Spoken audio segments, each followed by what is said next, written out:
Hey guys, welcome back to my channel. So today we are talking about people that pretend on social media like their relationship or marriage is perfect on social media.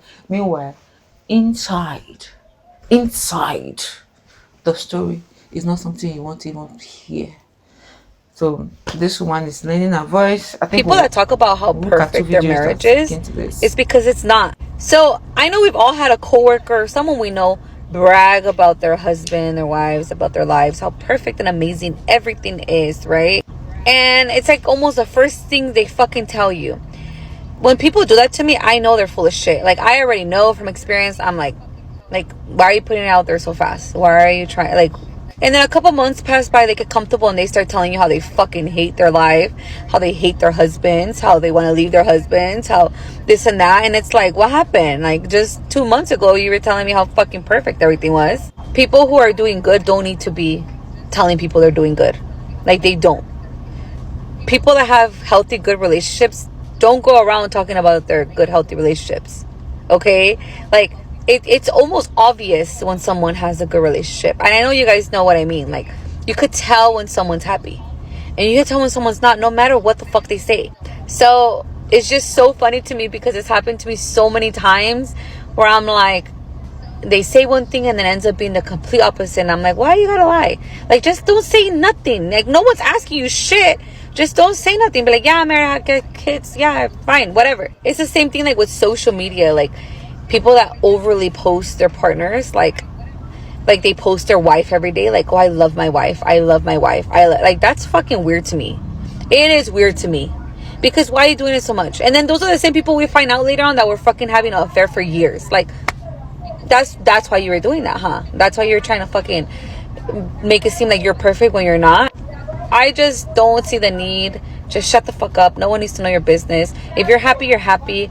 And you're probably happy because you don't be telling people your business. So yeah, people that talk about how perfect. I think most of those people they are trying to overly compensate and they're projecting what they would really want, and since they cannot have it, let them project it. And projection is actually easy. And initially I was like, oh, I it's not all marriage, but what she said makes sense. People that are actually living that happy marriage or being a good relationship, they don't even have time. They are so no, they are so taken with the life they're living that they don't even have time to validate anything to you. And I think it is true. Those people they don't have your time to validate anything to you. They're busy living their Is life. Some that of them they even are lie just so you will not significant put time on them. contributors to Let's a. hear what this What a other lot woman is of saying. married women don't always tell you, as a single woman, is that they are a significant financial contributor in their household. You are living in a fairy tale often as a single woman who is attached to the concept, the idea that a man should provide. Bear in mind, when we talk about provider men, we specifically often are referring to financial provision. The reality for most ordinary, average women is that they are significant contributors to a household financially. Without their financial contribution, that household would not be running smoothly. And And she's so right. I've seen it with my eyes. I've seen it around even this place, this area where I'm sitting and doing this video. I see it all around me. No woman is idle here. Even the woman is even coming from downstairs, outside the gate, outside our fence. It's coming from a woman opening her shop. She's contributing to her household. Everybody around, like 99.9% of them are doing something. Go on the street, you see those women, they come out as early as 5 a.m. They're already selling, they close by 11 p.m. And you think that kind of woman will not provide in her household? Most of all these women that didn't even go to school, some of them are even the one provider in the household. That they just got married just so that them too they are classified as married women, because in that time it was a taboo not to be married. Do you get? Most of them are the ones servicing their marriage a lot. And if you are being honest with ourselves, a lot of all those on social media doing all those fights, if they're being honest, they check their life, they realize that their mother have been contributing to the household significantly. Significantly. In a household that where the men are providing holy. They are not much compared to the ones that the two people are We're providing. not talking Please, I about beg, providing not. luxuries here. We're talking about the basics, the things that keep a household ticking over from month to month. So we're not talking about lavish holidays, weekly date nights, etc. We're talking about the basics. If they are not a significant contributor, now there are a lot of women who are the main earners, the only earner, or the breadwinner. And that comes with its challenges because, by the way, even if you are providing, as it were, financially in that way as a woman, the rates of domestic violence increase at times, the rates of cheating increases. It does not mean that you are going to be loved, cherished, honored in said marriage because you're making a significant financial contribution as the What I even say happen, guys, oftentimes in marriages where the women are the big earners or they are the providers, those men, most of them are most of them are never loyal. Which is even the reason why you see, I don't know how to explain it, but let me say the way I usually, have that mindset. The way I usually have that thought in my head. When I see stuff like that happening, where I see a marriage where the woman is the one providing more, she's the big earner, or where the man is not working at all, he's just okay with the woman providing. What I see happen is that man turn around and cheat on the woman. Most times, they'll still take money from that woman and service their mistresses.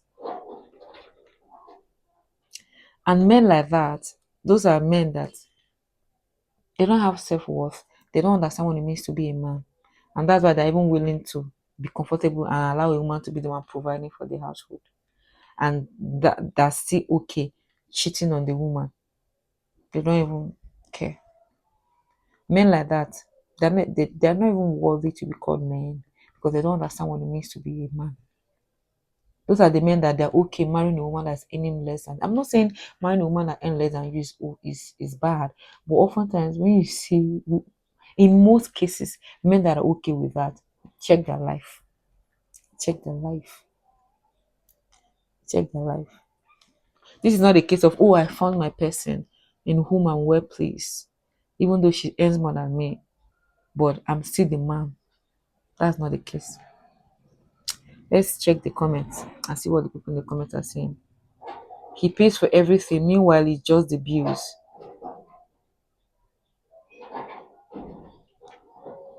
What's your classification of bills?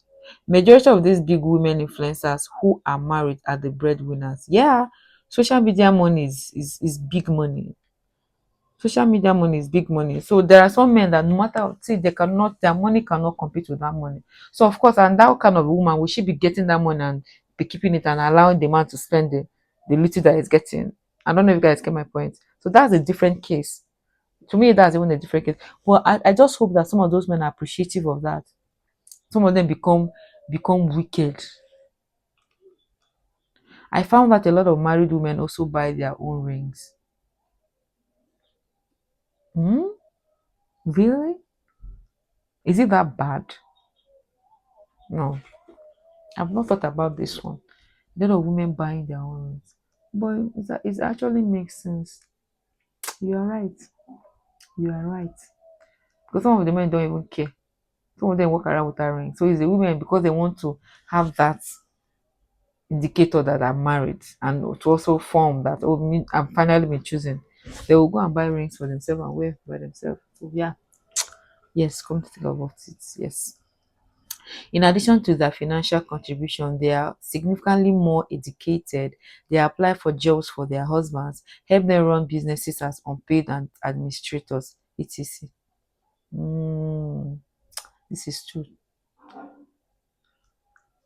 True, true, true,